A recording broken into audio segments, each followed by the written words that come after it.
Oke, selamat datang dalam seri pembelajaran kimia dasar dengan saya Arsel Arianto Pauriu.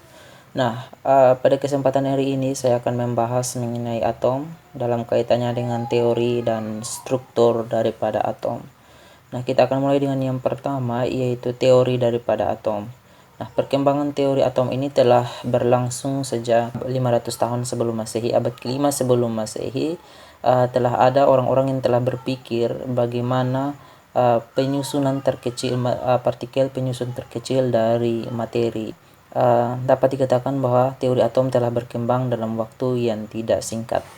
Yang pertama yang tercatat di dalam sejarah pada abad ke-5 sebelum Masehi, yaitu seorang filsuf dari Yunani mengemukakan teorinya tentang apa itu penyusun terkecil daripada materi. Dia dikenal sebagai Demokritus. Dia menyatakan bahwa materi tersusun atas partikel yang sangat kecil yang tidak dapat dibagi lagi, yang disebut sebagai atomos. Atomos artinya tidak dapat dibagi. Namun ini baru merupakan sebuah pemikiran awal tentang apa saja yang menjadi penyusun daripada materi. Materi sendiri merupakan segala sesuatu yang memiliki massa dan memiliki ruang atau menempati ruang. Penjabaran yang lebih detail dikemukakan oleh John Dalton, seorang ilmuwan dari Inggris yang memformulasikan beberapa postulat yang lebih detail, namun belum mampu untuk menjelaskan dengan pendekatan ilmiah yang lebih lengkap. Tetapi ia telah memformulasikan beberapa postulat. Tercatat kurang lebih 4 postulat penting. Postulat yang pertama, Dalton menyatakan bahwa semua unsur tersusun atas atom yang merupakan partikel kecil penyusun unsur-unsur tersebut. Namun dalam hal ini dia tidak menyatakan bahwa atom tersebut sebagai partikel yang terkecil, tetapi partikel yang kecil. Nah, berarti di sini dia membuka kemungkinan adanya pengkajian lebih lanjut terhadap adanya partikel subatomik. Kemudian, postulat yang kedua ia menyatakan bahwa atom-atom dari tiap unsur memiliki karakteristik yang berbeda daripada atom-atom dari unsur lain dalam hal massa, kemudian ukuran, dan juga tentunya akan mempengaruhi sifat kimia dan sifat fisika dari atom-atom tiap unsur. Nah, sebagai contoh, atom dari unsur oksigen tentunya berbeda dengan atom dari unsur hidrogen, karena subpartikel penyusun atom tersebut kemudian dikenal sebagai proton, elektron, dan neutron memiliki jumlah yang berbeda dalam atom hidrogen dan juga atom oksigen, dan hal ini tentunya akan mempengaruhi sifat kimia dan sifat fisikanya. Kemudian postulat yang ketiga, Dalton menyatakan bahwa senyawa tersusun atas atom-atom, kemudian perbandingan massa antara atom-atom tiap unsur dalam suatu senyawa itu dapat dinyatakan sebagai sebuah fraksi yang sederhana. Nah, pernyataan atau postulat ini akan mendukung sebuah hukum yang sangat mendasar yang dikenal sebagai hukum perbandingan tetap yang dikemukakan oleh John Proust. Kemudian postulat yang terakhir, Dalton menyatakan bahwa reaksi kimia sebenarnya hanyalah merupakan pemisahan dan juga penyusunan ulang daripada atom-atom di dalam menyusun sebuah entitas yang baru atau sebuah senyawa yang baru. Namun ia belum bisa menjelaskan bagaimana reaksi kimia itu berlangsung, bagaimana mekanisme perombakan daripada ikatan-ikatan kimia dan lain sebagainya belum mampu dijelaskan. Namun ia telah memformulasikan pengertian yang lebih jelas dibandingkan dengan pengertian-pengertian sebelumnya mengenai penyusun materi. Kemudian, di dalam perkembangan teori atom ini tidak saja berhenti pada teori yang dikemukakan oleh John Dalton, tetapi telah mulai berkembang dan didukung dengan beberapa seri percobaan seperti teori atom yang akan dikemukakan oleh J.J. Thomson. Nah, teori atom yang dikemukakan oleh J.J. Thomson ini didasarkan kepada eksperimen tabung sinar katoda yang ia lakukan. Nah, kita akan membahasnya sebentar. Terdapat banyak peneliti atau banyak ilmuwan dengan kontribusinya dari bidang-bidang fisika maupun kimia yang memberikan pengertian yang lebih jelas mengenai teori atom ini, baik itu dalam pengertian yang klasik maupun hingga teori atom yang lebih modern yang akan kita kenal sebagai teori atom dari perspektif mekanika kuantum. Kemudian setelah J.J. Thomson mengemukakan teori atomnya, ada lagi yaitu teori atom yang dikemukakan oleh Rutherford. Ini juga berdasarkan percobaan yang ia lakukan untuk menemukan partikel penyusun atom yang dikenal sebagai proton. Kemudian juga dilanjutkan dengan teori atom yang dikemukakan oleh Bohr, dan selanjutnya masuk di dalam teori atom mekanika kuantum. Masing-masing teori atom yang telah dinyatakan tersebut memiliki kelemahannya sehingga memunculkan pengembangan atau pembaharuan yang lebih baik dalam teori-teori selanjutnya. Kita akan masuk ke dalam submateri mengenai struktur daripada atom. Jadi teori atom J.J. Thomson ini didasarkan kepada eksperimen ia untuk menemukan subpartikel penyusun atom yang dikenal sebagai elektron. Percobaan J.J. Thomson ini dikenal sebagai percobaan tabung sinar katoda, di mana dia menggunakan tabung sinar katoda yang telah divakumkan. Percobaan ini dilakukan dengan serangkaian alat. Yang pertama yaitu sumber arus tegangan tinggi. Kemudian di situ terdapat dua buah plat yang berperan sebagai anoda dan berperan sebagai katoda, medan listrik dan juga medan magnetik. Kemudian layar fluoresen. Katoda dan anoda dihubungkan dengan sumber arus bertegangan tinggi, maka dihasilkanlah seberkas sinar. Hal ini berhubungan dengan terekstraksinya elektron daripada katoda karena adanya perbedaan tegangan antara lempengan katoda dan anoda. Kemudian sinar tersebut dipercepat melewati anoda menuju layar fluoresens atau detektor. Tetapi sebelum mencapai detektor, itu terdapat serangkaian kompartemen alat yang digunakan untuk mempelajari sifat daripada sinar tersebut. Rangkaian tersebut yaitu medan listrik dan medan magnet. Medan listrik ini ketika dihidupkan, maka terlihat bahwa sinar tersebut terjadi defleksi atau pembelokan menuju arah kutub positif. Kemudian ketika diaplikasikan medan magnet, hal yang sama juga terjadi bahwa sinar tersebut terbelokkan. Tetapi ketika tidak ada pengaruh medan magnet dan medan listrik, maka sinar tersebut akan bergerak lurus menuju titik B. Seperti yang sudah disampaikan sebelumnya bahwa sinar tersebut dipengaruhi oleh medan elektrik yang mana bergerak menuju kutub positif, mengindikasikan bahwa sinar yang dihasilkan dari dalam kompartemen ini memiliki sifat bermuatan negatif. Karena sesuai dengan teori fisika klasik yang mana partikel yang bermuatan positif memiliki gaya tarik menarik dengan partikel bermuatan negatif. Kemudian partikel ini disebutkan sebagai partikel elektron yang bermuatan negatif. Nah, secara umum hal inilah yang menjadi dasar daripada teori atom J.J. Thomson yang menyatakan bahwa atom itu terdiri atas partikel-partikel negatif dalam lautan positif. Mari kita melihat lebih detail mengenai percobaan yang dilakukan oleh J.J. Thomson. Sinar katoda yang dihasilkan mengalami defleksi menuju arah kutub positif sebesar delta X dari garis normal dengan perbedaan voltase antara plat sebesar delta V yang mengindikasikan bahwa sinar tersebut bermuatan negatif yang dikenal sebagai elektron. Dalam pengkajian lebih lanjut bahwa tidak 100% bagian daripada sinar tersebut terdefleksi menuju arah kutub positif, tetapi terdapat sebagian yang terdefleksi menuju arah kutub negatif walaupun fraksinya lebih kecil. Kita ketahui bahwa perubahan jarak defleksi atau perubahan jarak pembelokan sinar dari garis normal itu sebanding dengan muatan daripada partikel tersebut dan berbanding terbalik dengan masanya. Artinya bahwa semakin besar muatan dari partikel tersebut, maka jarak defleksi dari garis normal akan semakin besar. Nah, berdasarkan hasil observasi, dengan menggunakan voltase tertentu, jarak defleksi yang bergerak menuju kutub negatif lebih kecil dibandingkan dengan jarak defleksi yang menuju kutub positif.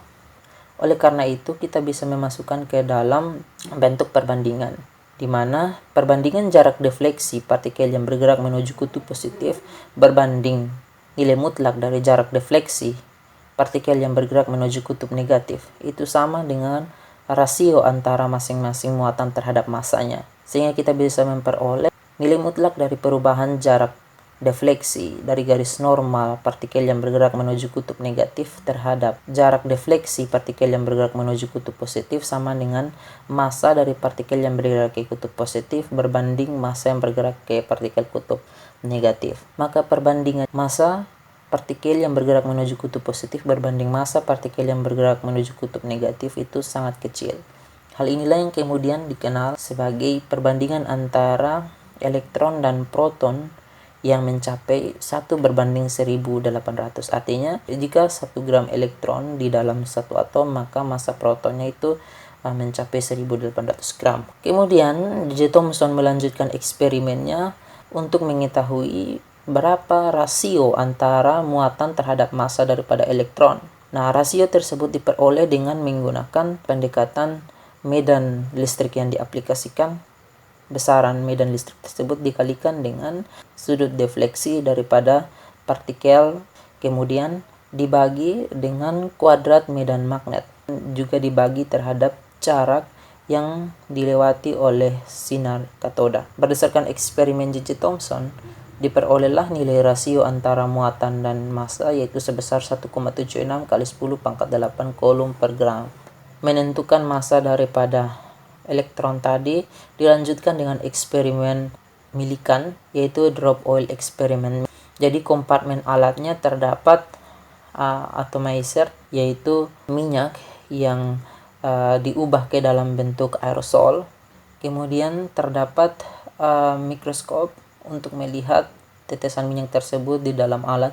Kemudian dalam alat tersebut terdapat 2 buah plat yang berperan sebagai kutub positif dan kutub negatif. Ada sumber sinar X yang dipakai untuk mengionisasi tetesan minyak tersebut. Millikan ini melakukan eksperimen ketika minyak disemprotkan akan melewati sebuah celah kecil yang disediakan pada kutub plat bermuatan positif. Nah, ketika melewatinya maka akan bisa ditembakkan oleh sinar X dari luar untuk mengionisasi minyak tersebut. Artinya, partikel atau molekul-molekul minyak akan berubah menjadi partikel bermuatan positif karena terdapat elektron yang telah dibebaskan melalui ionisasi menggunakan sinar X.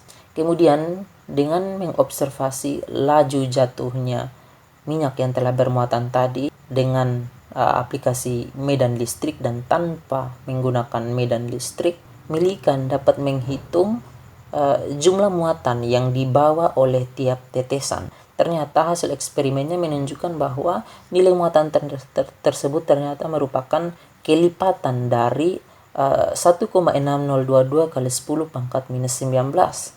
Angka inilah yang kemudian dinyatakan sebagai muatan dari sebuah elektron, yaitu negatif 1,6022 kali 10 pangkat minus 19 coulomb. Dengan memanfaatkan rasio muatan terhadap massa yang telah dikemukakan oleh peneliti sebelumnya yaitu J. Thomson, maka Millikan dapat menghitung massa daripada sebuah elektron sehingga diperoleh massa elektronnya yaitu 9,10 kali 10 pangkat minus 28 gram. Jika dibandingkan dengan massa proton yang mencapai 1,67 kali 10 pangkat minus 24 gram, maka massa elektron ini hanya sekitar 1/1800 daripada massa proton. Sehingga dalam materi-materi akan kita bahas selanjutnya dalam perhitungan massa atom itu hanya dihitung dengan memperhatikan massa daripada proton dan juga entitas lainnya yaitu neutron. Tidak cukup sampai di situ, tetapi ada percobaan lainnya yang mendukung bahwa adanya partikel yang bermuatan positif, tidak saja partikel yang bermuatan negatif. Percobaan ini dilakukan oleh Rutherford. Ia melakukan percobaan dengan menggunakan sinar alfa. Sinar alfa ini akan ditembakkan kepada selembar tipis emas yang mana ditempatkan di sekeliling layar fluorescence yang berfungsi untuk menangkap sinar alfa yang ditembakkan tersebut. Setelah ia menembakkan sinar alfa dari sumber emitter, Rutherford menemukan 3 fenomena umum. Yang pertama yaitu sinar alfa tersebut melewati lapisan emas tersebut. Kemudian fenomena yang kedua, sinar alfa tersebut melewati lapisan emas dengan sedikit pembelokan dan pembelokan yang besar. Artinya sudut pembelokannya kecil dan ada yang sudut pembelokannya besar. Tetapi fenomena yang ketiga yang mengesankan Rutherford ialah ternyata adanya sinar alfa yang dipantulkan kembali bahkan 180 derajat terhadap sumber emitter. Dari hasil percobaan ini, Rutherford kemudian mengemukakan beberapa hal penting. Yang pertama yaitu ternyata di dalam atom terdapat partikel yang bermuatan positif di sentral daripada atom, artinya dia berada di pusat atom. Kemudian ia juga menyatakan karena banyak fraksi daripada sinar alfa ini yang bisa melewati lembar tipis emas tanpa pembelokan, maka dia menyatakan bahwa sebagian besar atom itu merupakan ruang kosong. Fraksi daripada sinar alfa yang dibelokkan, bahkan dengan pembelokan sudut yang besar, karena sinar alfa yang bermuatan positif ini langsung mengenai inti atom yang juga bermuatan positif sehingga terjadi pembelokan yang besar. Nah, penemuan daripada Rutherford ini memperbaharui teori atom yang dikemukakan oleh J.J. Thomson. J.J. Thomson mengungkapkan teori atom bahwa atom merupakan partikel negatif yang tersebar dalam lautan positif, tapi dia belum mampu untuk menjelaskan konfigurasi daripada partikel subatomik tersebut. Namun Rutherford dengan jelas menyatakan bahwa elektron itu bergerak mengelilingi proton sebagai inti. Tetapi teori Rutherford ini masih memiliki kelemahan. Penemuan Rutherford ini belum secara lengkap untuk menjelaskan partikel penyusun atom. Sebagai contoh, hidrogen dan helium. Perbandingan masanya adalah 1:4, tetapi kalau berdasarkan penemuan Rutherford, hidrogen hanya memiliki 1 proton, sementara helium juga memiliki 2 buah proton. Artinya perbandingan masanya dengan sedikit mengabaikan massa elektron karena sangat kecil ialah 1:2. Namun kenyataannya perbandingan massa hidrogen dan helium adalah 1:4. Artinya apa? Ada 2 satuan massa yang belum mampu untuk dijelaskan oleh Rutherford melalui penemuannya terhadap proton. Maka dilanjutkan dengan penemuan neutron oleh James Chadwick. Nah, penemuan neutron oleh James Chadwick ini dia menggunakan unsur-unsur radioaktif, kemudian dia ditembakkan kepada selembar tipis berilium. Nah, ternyata dihasilkan sinar yang tidak dapat dibelokkan oleh medan listrik. Artinya dia tidak bermuatan. Inilah yang kemudian dikenal sebagai partikel neutron yang netral. Namun massa daripada neutron ini sangat signifikan. Massanya hampir sama dengan massa daripada proton, yaitu mencapai 1,67 kali 10⁻24 gram. Oleh karena itu dalam perhitungan massa atom memperhatikan massa proton dan massa neutron. Nah, mari kita melihat struktur daripada atom jika dinotasikan. Yang pertama, nomor atom ini menyatakan jumlah proton di dalam sebuah atom. Sebagai contoh, helium. Helium memiliki 2 buah proton, artinya nomor atom daripada helium adalah 2. Kemudian nomor massa. Nomor massa ini menyatakan jumlah daripada proton dan neutron. Mari kita melihat yang sudah dijelaskan untuk nomor atom dan nomor massa, tetapi ada istilah lain dalam atom yang pertama, yaitu isotop. Isotop ini menyatakan atom-atom yang memiliki jumlah proton yang sama, artinya nomor atomnya sama, tetapi jumlah neutronnya berbeda. Hal ini akan mempengaruhi terhadap perbedaan nomor massanya, sehingga isotop ini adalah nomor atomnya sama tetapi nomor massanya berbeda. Kemudian isobar. Isobar ini memiliki total proton dan neutron yang sama, artinya nomor massanya sama, unsur-unsur dengan nomor massa yang sama tetapi jumlah protonnya berbeda. Kemudian isotom, yaitu atom-atom dengan jumlah neutron yang sama. Sebagai contoh isotop ialah helium, kemudian deuterium dan tritium. Deuterium memiliki 1 proton, 1 neutron, helium memiliki 1 proton tanpa neutron, kemudian tritium memiliki 2 neutron dan 1 proton. Kemudian ada uranium, jumlah neutronnya berbeda sehingga nomor massanya juga berbeda. Ada uranium 235, kemudian ada uranium 238. Kemudian mari kita melihat contoh isobar, yaitu neon dan natrium. Kedua-duanya memiliki nomor massa yang sama, artinya jumlah proton dan neutron dalam kedua unsur ini sama, tetapi kita melihat bahwa nomor atomnya berbeda. Kemudian isoton. Contoh, mari kita lihat sulfur dan fosfor. Sulfur dengan nomor massa 32 dan nomor atom 16, kemudian fosfor 31 nomor massa, kemudian 15 nomor atom. Sama-sama memiliki jumlah neutron sebanyak 16. Sekian untuk pembelajaran hari ini.